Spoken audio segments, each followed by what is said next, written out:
Aaron is a teacher at Greenwich High School. He's been a partner with us in the Harvard Civics Project at Greenwich High School, and he is now the Youth Outreach Coordinator on our league board. So I'd like to introduce him. He's an awesome new member, and he's going to introduce our speaker.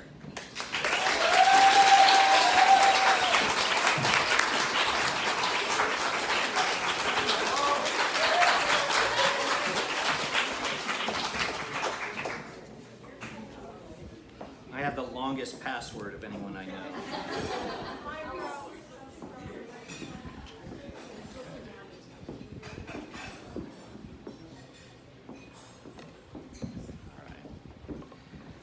Thank you, Sandy, and thank you to the board for welcoming me as your next Youth Outreach Coordinator. I have big shoes to fill, as Anne-Marie Hesser did such a tremendous job. She's not here tonight, but if we can recognize Anne-Marie Hesser's job.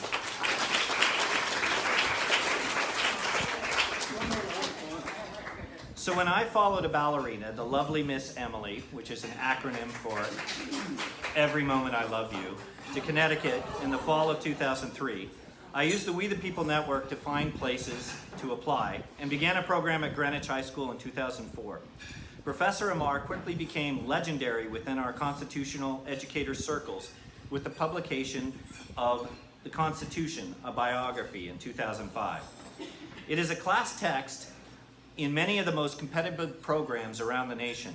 So imagine my surprise when one of my students in 2008 mentioned, "Oh yeah, he was my dad's roommate." A couple of months later, Professor Amar was visiting GHS and put on a masterful discussion with my students. I was stunned again later that year when Professor Amar had 40 remaining copies of the Constitution, a biography, all autographed. My students know that they have to bring them back. Delivered to the high school after speaking engagement at a local financial firm. We still use those books to this day. I followed Akhil to many events at the New York Historical Society as a speaker, where he was named the Scholar Trustee in 2016. He later spoke to the University of Connecticut Early College Experience Program and the law school on my invitation, and has become a dear friend. So why is it such a point of personal pride that I can now call Akhil Amar my friend? To many outside the Academy of Legal Scholars, I explain with the following go-to analogies. It's like having Derek Jeter conduct batting practice with your baseball team. Or Yo-Yo Ma is working with your string section. He has been cited by Supreme Court justices across the spectrum in more than 40 cases, tops in his generation, and indeed among all active scholars. It is his arguments that underpin the SCOTUS stare decisis on the Affordable Care Act, Obamacare, and the current interpretation of the Second Amendment. He has written widely for popular publications from the Wall Street Journal to the Atlantic. You may have seen him on fascinating appearances ranging from the Colbert Report to the O'Reilly Factor, but he remains a pop culture king for many of my con law nerd friends for one trivia night reason. Raise your hands if you missed the West Wing. Akhil was an informal consultant for that Touchstone production. You can also check his new podcast, America's Constitution, on your favorite streaming service. Last night's episode featured his good friend Gordon Wood. He is now in the process of writing his magnum opus, a 3-volume set that begins with the words that made us and features a cast of very well known to many Americans and as well as some not so well known historical figures we'll meet tonight. The trilogy, divided into 3 time periods, ends its first edition on the cusp of our story here at the League of Women Voters. In its epilogue, Professor Amar takes us on a transatlantic steamer with a famous passenger, a young Elizabeth Cady Stanton. But we're getting ahead of ourselves. He also lays down a marker in the epilogue, asking his readers to comment upon the opening scene and potentially suggest alternatives. And that starts a century of abolition and women's suffrage progress. So I'm happy to announce tonight that this year's League of Women Voters Greenwich Centennial Student Essay Contest will take Professor Amar up on that challenge, with Akhil himself adjudicating the top finishers during the school year. More details to come. Watch our website and be sure to encourage our students to enter. And finally, I'd like to announce that I'm nominating Professor Amar for the National Humanities Medal and to deliver the Jefferson Lecture on the Humanities later this year. Past winners include Gordon Wood and Annette Gordon-Reed, and past speakers include Ken Burns and Anna DeVere Smith. So without further delay, let's welcome to the dais one of the most accomplished legal and historical scholars of our generation, my friend, Akhil Amar.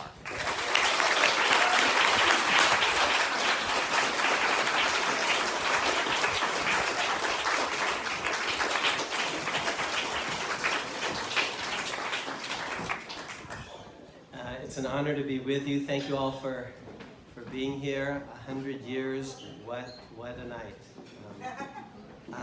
I'm going to read two sections for you. The first is the last chapter, an excerpt of the last chapter of this book, The Words That Made Us. It's a bit of a pun. The words that made the U.S. America's Constitutional Conversation, 1760 to 1840. So I'll read you a section from the last chapter, and then I'll read you a little snippet of how Volume 2 will begin. That's The Words That Made Us Equal. America's Constitutional Conversation, 1840 to 1920. And I think something interesting happened in 1920 that some of you know about. It's called women's suffrage, of course, and but I'll save that little tidbit for dessert, so to speak. But let me first give you a couple of excerpts from my last chapter, which is called Adieus. I bring my biggest characters on stage and kill them all off. None of America's greatest founders composed a grand letter to his countrymen on his deathbed. Still, Americans searching for implicit farewell messages did not have far to look. Franklin went first. He died as he had lived, trying to better himself and the world. He was always tinkering, always inventing, always self-improving. He believed in progress, and he saw both himself and his country as works in progress. Some of his progressive ideas involved science and technology, the lightning rod, bifocals, the Franklin stove. Other progressive ideas were more social and political, a lending library, a volunteer fire company, a philosophical society, a non-sectarian university. In 1787, just days before the start of the Grand Federal Convention, Franklin accepted the presidency of the world's first notable abolition society. Now here, let me take a step back. The ancient world had slavery. Every society has had slavery. It doesn't begin in 1619 in America. And the ancient world had a concept of freeing individual slaves. That's what, if your taste inclines to drama, that's what Ben-Hur is all about. Or if you prefer comedy, that's what A Funny Thing Happened on the Way to the Forum is all about. Freeing of individual slaves. But the ancient world did not have a concept of ending slavery, of abolition. That idea was born in America in 1775, the world's first abolition society. And I told this story a little bit earlier in the book. Franklin had bought and owned slaves earlier in his life, doubtless influenced by his Quaker surroundings, but also moved by Enlightenment philosophy, common sense, and grand strategy. He eventually came to see that slavery was wrong, that it should end, and that America should lead the way. Knowing that death was near, he decided that within America, he himself should lead the way and make abolition his last great cause, his last gift to America and the world. As president of the Pennsylvania Abolition Society, Franklin signed a petition in early 1790 that reached Congress on February 12th. It's February 12th, 1790. Exactly 19 years later, to the day, a magic number for Thomas Jefferson, Abraham Lincoln and Charles Darwin would be born on this day. A multiple coincidence about moral and scientific progress that surely would have divided Franklin. February 12th, 1809, arguably the two greatest figures of the 19th century, both born that day, Lincoln and Darwin. Franklin's petition was direct and earnest. This was one side of Franklin.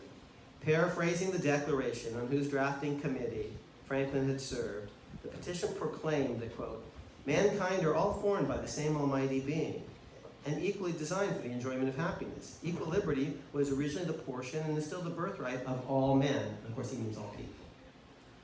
For those, from these basic premises flowed the petition's conclusion and prayer for relief. Congress should, quote, remove this inconsistency from the character of the American people and step to the very verge of the power vested in you for discouraging every species of traffic in the persons of our fellow humans. And at this point, congressmen from the Deep South go crazy. And I tell that story about, actually the technical political science term is batshit crazy. And they say even talking about this is completely unacceptable. As we look back on this debate, a great deal is blindingly clear in hindsight. Unfreedom for Southern black slaves threatened freedom of speech for white citizens everywhere. And from the very beginning, South Carolina and Georgia, in particular, were always dangerously extreme.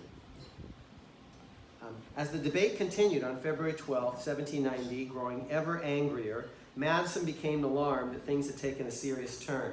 The very debate about the debate was ill-serving the Deep South, but the South Carolinians had no sense of prudence or their audience. In the process of repeatedly insisting with much fist-pounding that the issue could not even be discussed, they were discussing the issue openly and with the Manhattan press watching from the galleries agog. Okay, so Madison tries to say, let's just send this to a committee so it can calm down. That's what they do in Congress. They send stuff off to committees so that it would calm down. It didn't. When the committee rendered its report in mid-March, trying to delineate what Congress could and could not do, several days of open floor debate ensued. The Southerners insist first that, again, we can't even talk about this, but they lose, so then they start talking about it. And they, Georgia Representative Jackson defends slavery with a flurry of arguments. Here are the arguments. America's economic development required slave labor. Blacks were suited for work that needed doing in climates that were unhealthy for whites. If America refrained from using slaves, Spain would fill the vacuum and in a short period would dominate lucrative markets. It was immensely preferable to be a slave in America than to remain in Africa. Once freed, blacks would be unable to intermingle and intermarry with most whites and would not want to associate with them or help to create a motley breed, that's a quote, of mixed race offspring. Sending blacks to Africa was impracticable. Custom and habit deserved respect. The Bible blessed slavery. Franklin countered with a lovely satire in the press. This was another side of Franklin. This would turn out to be his very last journalistic piece, and it poetically recalled his very first journalistic hoax, when as a teenage lad he had puckishly posed as a middle-aged matron, Silence Do-Good, so a man cross-dressing as a woman. And if you've seen National Treasure, you know I'm not making that up. Franklin published his 1790 parody under a pen name, but no one who knew him could miss his signature style and sly wit. The piece pretended to be an earnest letter to the editor, telling readers about a 1687 debate among Algerian Muslims concerning their customary practice of enslaving European Christians. Now, here's Franklin. I just want you to hear it because he's so cool. Reading last night in your excellent paper the speech of Mr. Jackson in Congress against the meddling with the affair of slavery, or attempting to mend the condition of the slaves, it put me in mind of a similar one made about 100 years ago since by Muhammad Ibrahim, a member of the Divan of Algiers. It was against granting the petition of the sect called Erika, or Purists, who prayed for the abolition of piracy and slavery as being unjust. Mr. Jackson does not quote it in his excellent speech, despite its surprising similarity. The African speech, as translated, is as follows. This is, his spoof. Have these Erika considered the consequences of granting their petition? If we cease our piratic cruises against the Christians, how shall we be furnished with the commodities which are so necessary for us? If we forbear to make slaves of their people, who in this hot climate are to cultivate our lands? Must we not then be our own slaves? And is there not more compassion and more favor due to us as Muslims than these Christian dogs? And if we set our slaves free, what is to be done with them? Few of them will return to their countries. They know too well the great hardships they must be subject to there.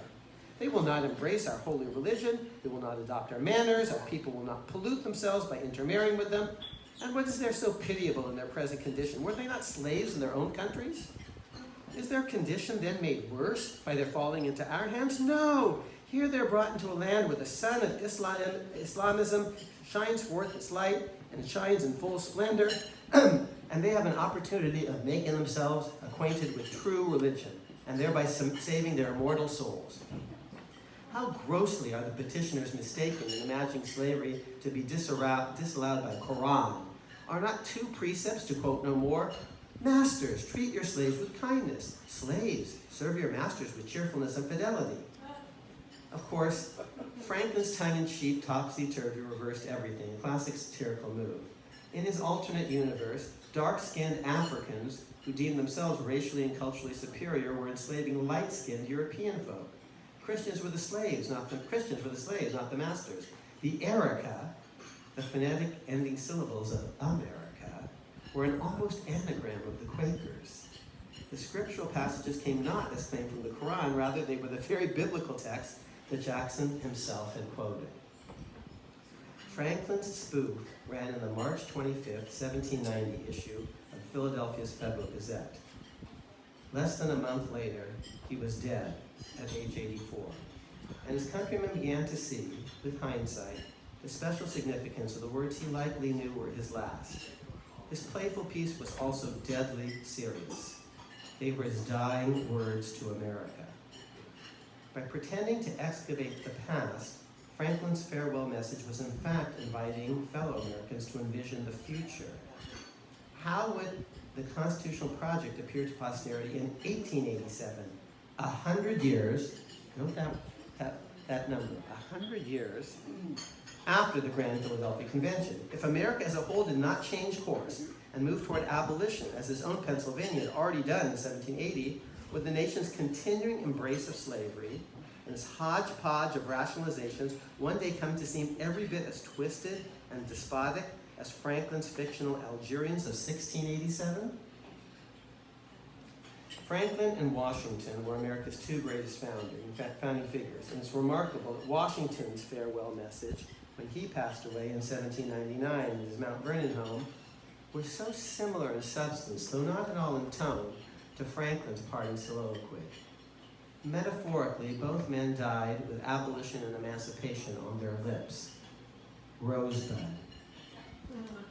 Franklin envisioned virtuous public action. Congress should pass laws freeing all slaves. Washington embodied virtuous private action. Slaveholders should take actions freeing their own slaves, just as he was doing on his deathbed. Franklin championed abolition as a public petitioner and journalist. Washington effected manumission as a private manager and planter. Franklin was hoping for a complete official end to slavery, abolition, something like the later 13th Amendment. Washington offered freedom for individual existing slaves and hoped that others would follow suit, manumission, his own miniature Emancipation Proclamation.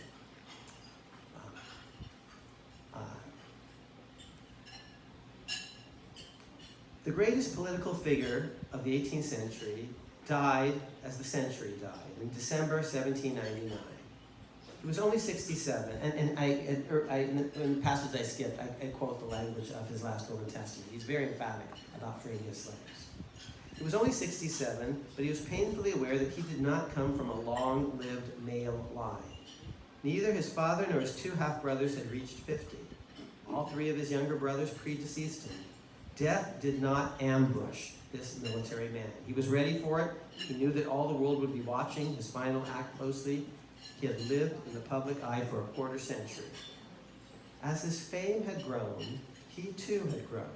As he became more and more extraordinary in the eyes of the world, he came to demand more of himself, unlike, say, Jefferson.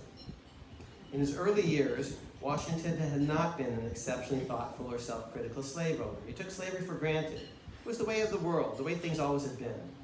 He was not gratuitously cruel, but he was stern and cold, and he worked his slaves hard. They shirked, he had them flogged. They fled, he had them caught and sold. As time passed, he became increasingly uncomfortable with slavery. This is, for those of us who are on the downhill side, this is a point about how we can get better as we age. There's still hope for us. He vowed to stop buying slaves. Jefferson gets worse. Washington gets better. And this is really a deep lesson for us. He vowed to stop buying slaves, and he resolved not to break apart slave families on auction blocks. He told his private correspondents that he hoped slavery might somehow end, and he was open to ideas about how to do this. Revolutionary talk in the 1770s obliged Washington to rethink the premises of his upbringing. If all men truly were created equal with unalienable rights of life, liberty, and happiness, then in the end, the revolution became more than talk. In light of all the other revolutionary changes that he himself had sparked as much as anyone in the world, why shouldn't he spark additional revolutionary changes by repudiating the most obvious form of tyranny still left? Between 1775 and 1797, Washington spent more than a dozen years living in the North as general and president, with anti-slavery whites and free blacks all around him, both in his army and in his wider conversational circle. Inwardly, he yearned to be a great man. The world increasingly thought of him as a great man. After 1783, many openly called him the greatest man in the world because he had given up his army rather than make himself king of all. How, he came to think quietly, could such a man as himself die without making some sort of anti-slavery statement? What would Lafayette think? What would the French think? What would his fellow countrymen think? And what would posterity think? For if he was indeed the father of his country, he's not even the father of his own children. He dies childless. He's the father of all of us. If he was indeed the father of his country, then all future Americans were his children, his progeny, his posterity. What would they think of him? Would future Americans continue to say, yes, we do, when asked to honor him and his memory if he did nothing to reduce the large remaining stain on his good name? Thus, we today should think especially carefully about Washington's death and his personal Emancipation Proclamation, because in all of this, he was surely thinking of us. Okay, so that's a little deep. That's about death. I'm going to now tell you about another sort of holy sacrament, marriage. So this is the new book, and it's not cast in concrete, and if you hate it, tell me. Speak now or forever hold your peace. This is how chapter 1 of volume 2, The Words That Made Us Equal, America's Constitutional Conversation, 1840 to 1920 begins. So there are 3 volumes, each 80 years, 4 score, to borrow from Lincoln. 1760 to 1840, 1840 to 1920, which is, of course, all about blacks and women, and then 1920 to 2000, The Words That Made Us Modern. So here's how the book begins. Chapter 1, Seneca Falls. Quote, without the slightest preparation for a wedding or a voyage, unquote, 24-year-old Elizabeth Cady determined to take the fateful step on Thursday, April 30th, 1840. The next day, she and Henry Brewster Stanton, 10 years her senior, eloped. The officiating clergyman in upstate New York fretted about performing the marriage on a Friday, considered back then an unlucky day for a wedding. Looking back upon the event decades later, Elizabeth laughed. She and Henry had lived, this is a quote, lived together without more than the usual matrimonial friction for nearly a half century, had 7 children, all but one of whom are still living, and who have been well sheltered, clothed, and fed, enjoying sound minds and sound bodies.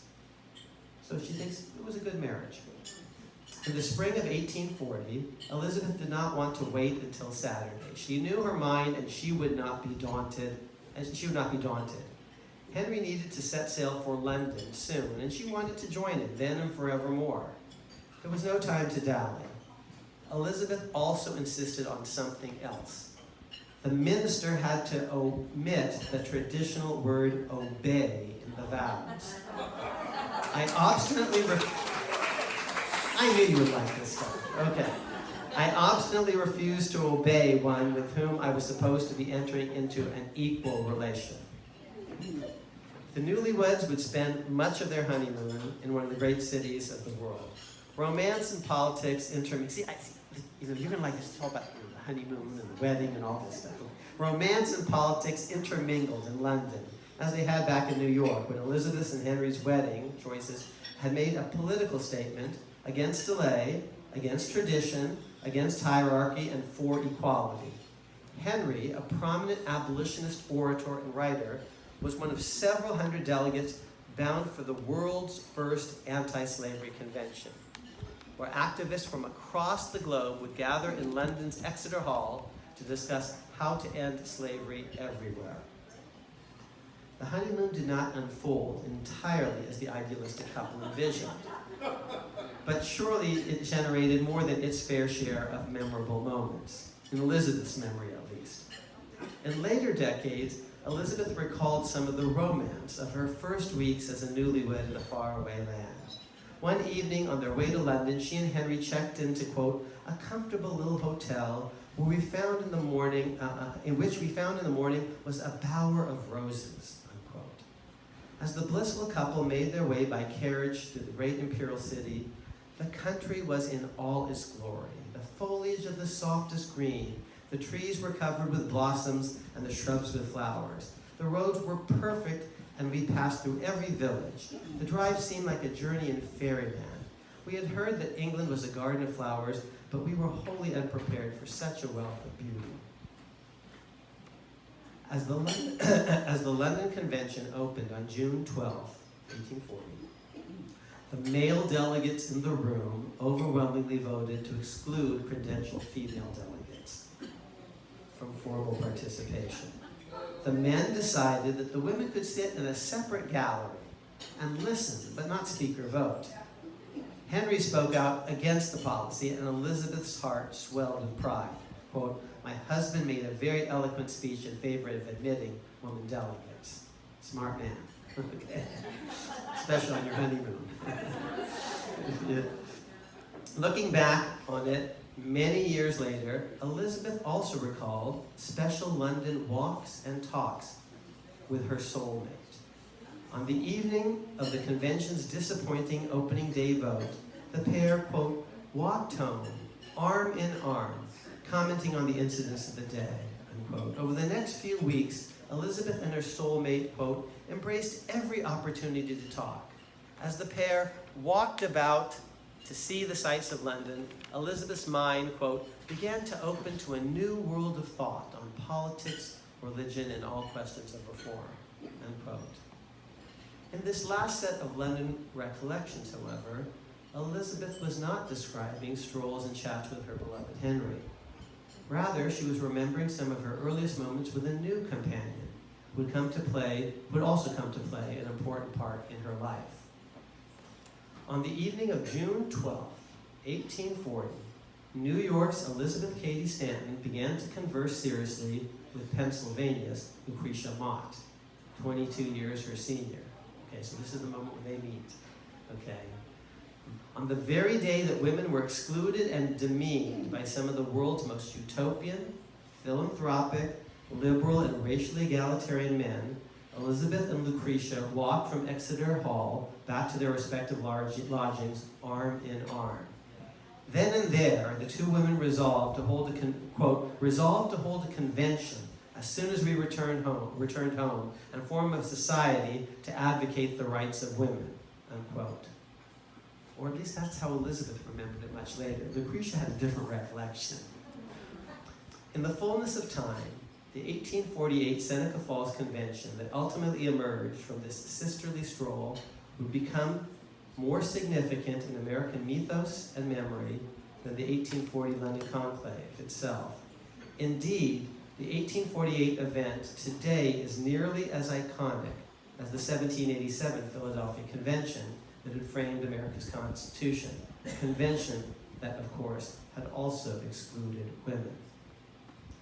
Even before she and Henry reached London, Elizabeth had plunged into a world of high-level political discourse. James G. Birney, an abolitionist newspaper editor who would run for the presidency as the Liberty Party candidate in both 1840 and 1844, and would win more than 2% of the popular vote the second time around, met the newlyweds in New York in mid-May. He too was a convention delegate and had booked passage on the same transatlantic ship, the Montreal. Because Henry ranked among America's most notable abolitionists, as did Bernie, even more so, Elizabeth felt that, quote, she should be able to answer whatever questions I might be asked in England on all phases of the slavery question, unquote. On board the Montreal, Bernie and Henry fed Elizabeth anti-slavery literature, peppered her with questions, and responded to her replies and retorts. As Bernie and the newlyweds, quote, paced the deck day by day, the slavery question formed the chief topic of our conversation. Elizabeth thus had held her own on the ship. Why couldn't she and other women likewise continue to pursue the conversation inside the hall and political discourse more generally? This was a question that divided Americans in London and also exposed a fissure between British male abolitionists, who were more consistently traditionalist on the woman question, and their American male counterparts. And then I have written here, to be continued, because that's as far as I've gotten.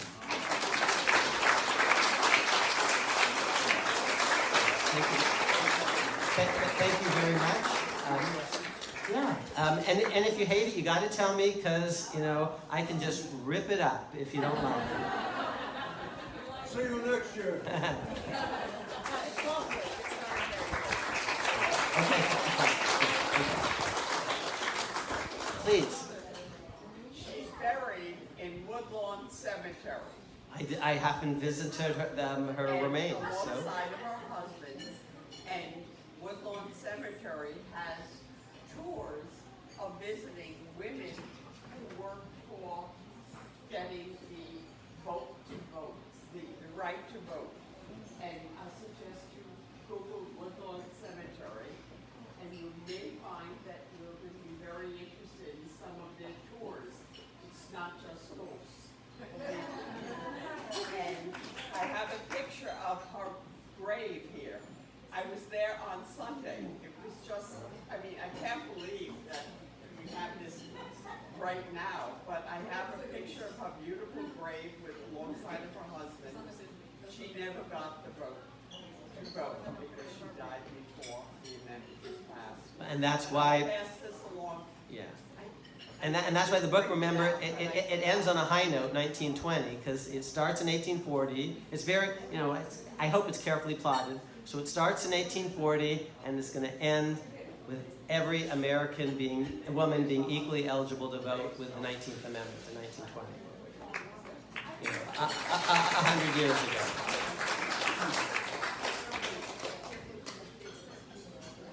Other questions, comments? Please. I don't know if I can take you a little off just because your breadth of expertise, but given the current the vaccine mandate and the religious exemption, it calls into break. The obvious question is, what does the Constitution mean by religion in the Establishment Clause and the Free Exercise Clause? Can you enlighten us? Sure. I realize that's outside. Yeah. Of No. I'm going to do, I have a free podcast, free. You can find it, it's weekly. You can find it at akhilamar.com. We'll have an episode, we've done 40 episodes basically. We have lots of interesting guests. We had a very close friend, hero, role model, mentor, Bob Woodward on a while back. He's got a new book out now, so I hope we'll have him back, or Robert Costa. Yesterday we uploaded an episode with that great historian Gordon Wood, as Aaron mentioned. We've had Nadine Strawson on. She was for about 20 years the president of the ACLU. We will eventually be having journalists including Nina Totenberg and Joan Biskupik and Marcia Coyle on. But not all of them are interviews. A lot of them are me bloviating on a topic du jour. So we did one a couple of weeks ago about the Texas law. We will be doing one about vaccines at some point. So it's, I think, frankly, pretty well established that compulsory vaccination laws, if scientifically and medically supported, are fully constitutional, whether local or in appropriate circumstances, if vaccines cross state lines, as they do, federal. And there isn't any constitutional exemption to opt out of laws that affect the health and safety of other people outside the religious fold. So if the law's not designed to hurt religion as such, it's motivated by general, neutral, secular criteria, whatever religious objection there might be constitutionally. Now you can be more generous than that if you choose as a legislature, but whatever religious accommodation there might be would not extend to a situation where other people outside the religion are adversely affected. So, bluntly, if you want to handle, let's say there's a general rule against handling poisonous snakes. Maybe a religion that believed in, as a religious ceremony, the handling of poisonous snakes could win an accommodation because only they are affected. If all wine were prohibited, prohibition, maybe wine, an exemption for sacramental uses of wine might be carved out because, again, it's only within the faith community. If peyote, which is an hallucinogen, were generally prohibited, it is a part of certain Native American religious rituals, and they might be able to win an exemption so that they could use it. But there's, just to be very, very blunt, there's no right to basically, because this is your religion, you believe in the Aztec volcano god, you do not get to throw me into the volcano, even if I'm not an Aztec. You know, if I'm an infidel, you don't get to do that. And I'm sorry, but you don't get to spew on other people. And we're, as human beings, germ machines. It's called breathing. And so there wouldn't be a constitutional trump, so to speak, to a general, neutral law that was backed by real science and in the name of preventing the spread of communicable diseases to others. So I hope that's a pretty blunt but very direct answer. I don't need to take away from your podcast, but could you give us where you netted out on the Texas law? Oh, it's so complicated, and what you need to understand is elections have, I'm personally pro-choice, but elections have consequences, and one party has been telling you for 30 or 40 years in its political platforms its position on Roe versus Wade. And it has won a series of elections, and you will see that play out. And the supreme law of our land is not any Supreme Court decision, but ultimately, I'm reaching in my pocket here, I have a few copies, but this short document. Here's another copy if you like, and I think I have another one. I got, this is my checkbook. I got a couple more here. In my back pocket, I think I have at least one or two more. Okay, that's the supreme law of our land, okay? And if 5 or 6 justices look in this and say, we don't see an abortion right, they are fully within their rights to overrule or cut back on a landmark precedent, and they will at least cut back on it, and they may overrule it, and that's what I explain in that podcast. Wow, scary. So if you think it's scary, I happen personally to be pro-choice. Oh, you have to vote. Oh, if only there were an organization that were about actually, promoting the vote. Maybe even, like, if only there were an organization with a particular emphasis on women's issues and the vote. Like, I'm just saying, it would be good for such an organization to exist. Gandhi was once asked what he thought of Western civilization, and he paused for a moment. He says, I think it would be a good idea.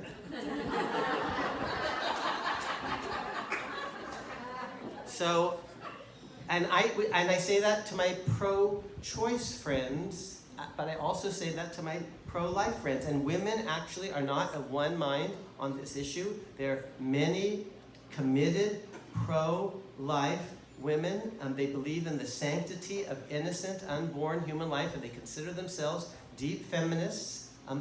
Actually, since we're talking about Elizabeth Cady Stanton and Susan B. Anthony, I think at least one of them. Now, there's a difference about what the law should do, but actually, I think if we did our history, we would find many of the early leaders of the women's rights movement had complex views about unborn human life. So this is a debate not just between men and women, but among men and among women. And I say, vote.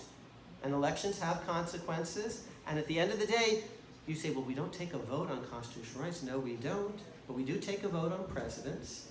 And I didn't vote for Trump. And presidents do appoint justices. And justices actually, I think, do their best to faithfully interpret the Constitution. And different people, in all good faith, interpret this document very, very differently on the issue of abortion. My brother clerked for Harry Blackmun. Loved Harry Blackmun. Truthfully, Roe versus Wade is not a very impressively constructed opinion. The arguments in it aren't very good. And I say that as someone who personally is pro-choice, whose brother clerked for whose brother is pro-choice. He's a dean at a major law school. Who loved Harry Blackmun, and if any of what I said is news to you, my God, where have you guys been? Okay, because this actually, you have been paying attention, because this shouldn't be just catching you by surprise. Oh my God, we had no idea that this is what the Republican Party thought, because it's what the Republican Party thinks. They tell you that every year in their platform. We have a question from one of our high school students. Wonderful. Okay, and by the way, you're seeing, I'm actually answering questions honestly, whether you like them or not. I'm telling you, what I actually think. It's gonna come back to kill me, I'm sure, but. So clearly, you have obviously a lot of research and time spent in founding documents as well as the lives of the founding fathers, and you obviously discussed that at length. So when it comes respect to the founding documents, how much of that do you think should be contextualized in the individual lives of the founding fathers versus how much of it should be interpreted as an independent document of the creators? So I think history is important. It's a great question. And if I didn't, I wouldn't write these long-winded books for my fellow citizens. And two things I want to remind you. One is not just the founding documents, because there are these things called amendments that are about making amends for some of the sins of our forebears, like the exclusion of women. You see, that's what the 19th Amendment is all about. Like slavery.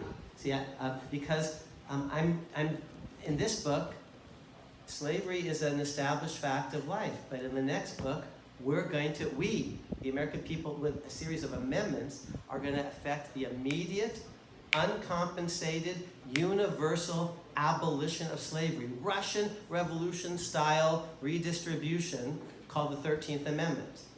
And I'm for it. But it's not just the founders. It's Abraham Lincoln's generation, which gives us a new birth of freedom, what we call the Reconstruction. And it's not just Abraham Lincoln's generation. It's a still later generation of crusaders, many of them women, who 100 years ago actually, after struggling for at least 70 years, beginning with Seneca Falls, 80 years, the London Convention finally make amends for the exclusion of women. We call that the 19th Amendment. And in the lifetimes of some of us in this room, we, for example, ended poll tax disfranchisement. We won an amendment that let young adults vote. If you were old enough to fight and maybe die in Vietnam at age 18, darn it, you were old enough to vote on whether we should be in that war in the first place. Of course, that would be the last time we got involved in a land war in Asia. We really learned our lesson there. No, maybe we didn't. Okay. So history is important. Why? And the text you have to, and it's short. You can read it. But you need to understand the historical backdrop, in part, to decide. This is the final point. whether your generation wants to amend the thing or not, whether your generation wants to be part of a tradition in which many earlier generations looked at this thing and said, okay, it could be better, okay, it could be better still, and they actually did something about it. That's what Lincoln's generation did. That's what Elizabeth Cady Stanton and all her sisters for decades were trying to do. That's what happened in the 1960s when we amended the Constitution 4 times.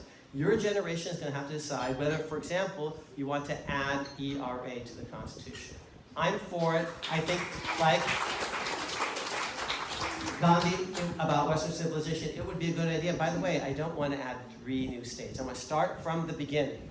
Have a mass movement, men and women, Republicans and Democrats. Let's actually do it the right way. I want the movement. I want to actually force people on the other side to stand up and say, I don't believe in that. Good, I want that fight. And this organization should be thinking about that, because I haven't heard people in this organization talking about that, and it should, okay? But that will be up to your generation, and you can't decide what side you're going to be on that if you don't know the history. Find a way of putting the point. Just look around here. See, because here's what Americans don't have in common. We don't have race in common. We're of different ethnicities. Some of our forebears came here hundreds of years ago in chains, and others came hundreds of years ago with bullwhips, and some, they came over yesterday. So we don't have ethnicity in common. We don't have race in common. We don't have religion in common. We're people of many different faith perspectives. We don't even have language in common. Find a way of putting the point. Just look around here. See, because here's what Americans don't have in common. We don't have race in common. We're of different ethnicities. Some of our forebears came here hundreds of years ago in chains, and others came hundreds of years ago with bullwhips, and some, they came over yesterday. So we don't have ethnicity in common. We don't have race in common. We don't have religion in common. We're people of many different faith perspectives. We don't even have language in common, okay? What we have in common is this thing and the story behind it. That's what makes us Americans. And if we all don't know that story, God help us. Absolutely.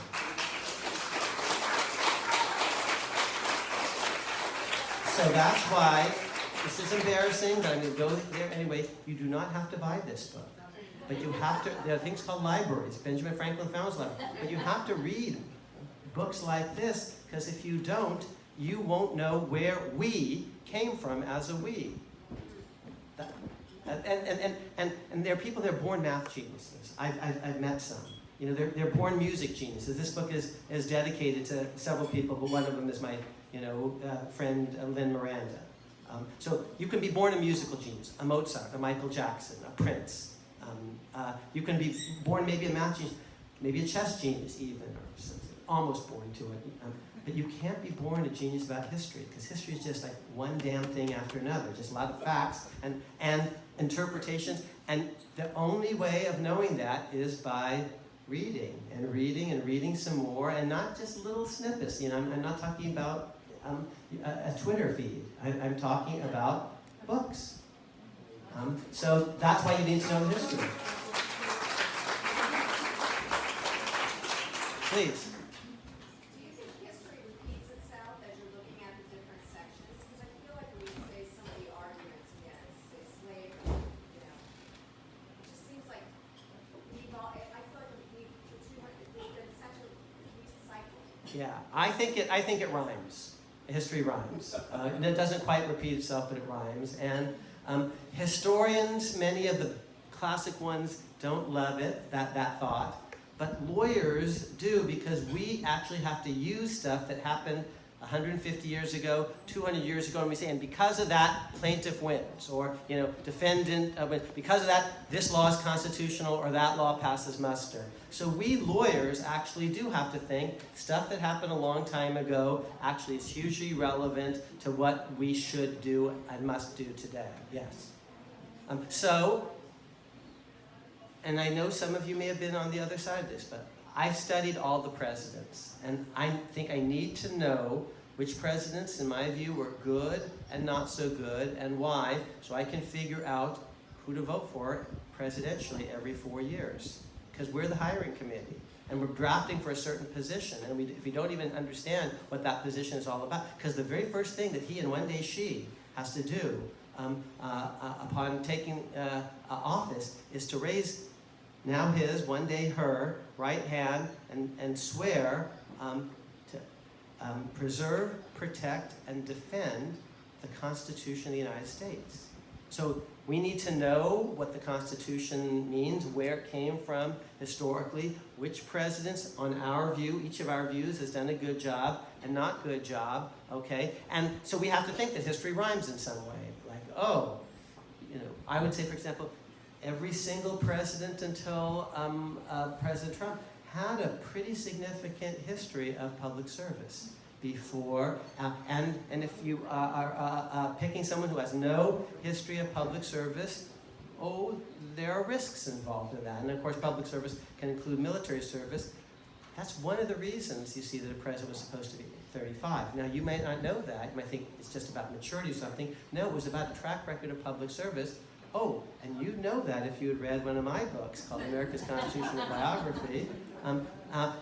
But you'd have to believe that history rhymes in a certain way, that people with no track record of public service, you know, were seen with some skepticism and for certain good reasons at the founding. Yeah? So you're talking presidents. Is there a woman who could possibly run in 2 years and really have a good chance of being elected president? Well, I love Amy Klobuchar. I'm just saying. And she's a friend of mine. And full disclosure, her daughter Abigail is my teaching assistant. And I met Abigail when she was a high school student and was blown away by her. She was my student at Yale College.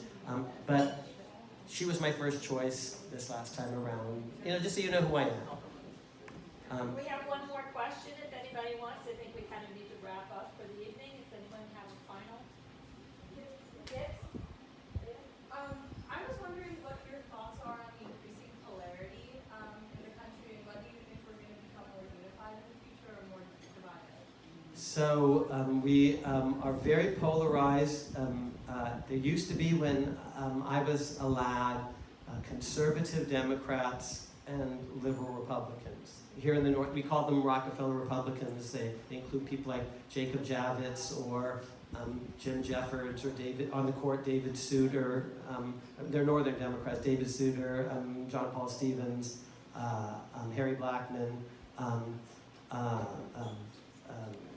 Arlen Specter, Lincoln Chafee. So there are very few liberal Republicans today, and there are no conservative Democrats today. Back then, there were a lot of Southern Democrats who were quite conservative. So you're living in a world where the most conservative Democrat, Joe Manchin in D.C., is still to the left on many issues than the most liberal Republican, let's say Susan Collins. That's a totally different world than we had 40 years ago. And so it's almost perfect political polarization. By certain measures, I teach political science as well as history and law. The Republican Party, so the Republican Party moved to the right, the Democratic Party moved to the left. In Roe versus Wade, most of the justices in the majority were actually members of the Republican Party. Harry Blackman, Warren Burger, Potter Stewart, they were appointed by a Republican president, William Brennan, Lewis Powell. Those are 5 of the 7, and they're Republican presidential appointees in Roe versus Wade.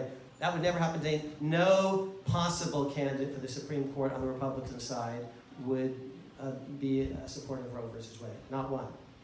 Total political polarization, okay? And you're saying, well, will that continue infinitely? Perhaps not, but I'm not quite sure that I fully figured out what the mechanisms would be to to sort of, you know, re-scramble that egg. These kinds of polarization last existed. See, but you need to know your history in the 1850s and 1860s. But that's why you need to know your history to be able to recognize patterns. Does history repeat itself? Are we going to have another civil war? I don't think so. But history does rhyme in certain ways, and the storming of the Capitol on January 6th does rhyme just a little bit with certain things that happened when people refused to accept the legitimacy of Abraham Lincoln's election in 1861. It's not the same at all, but there are certain similarities which you will see, which in part created by political polarization. 1850s, a great book if you're interested in political polarization, 1850s, maybe one of the greatest history books ever written. It's written by David Potter. It won, I think, either the Pulitzer or the Bancroft. It's called The Impending Crisis by David M. Potter. And it's a spectacular history book. Thank you so much.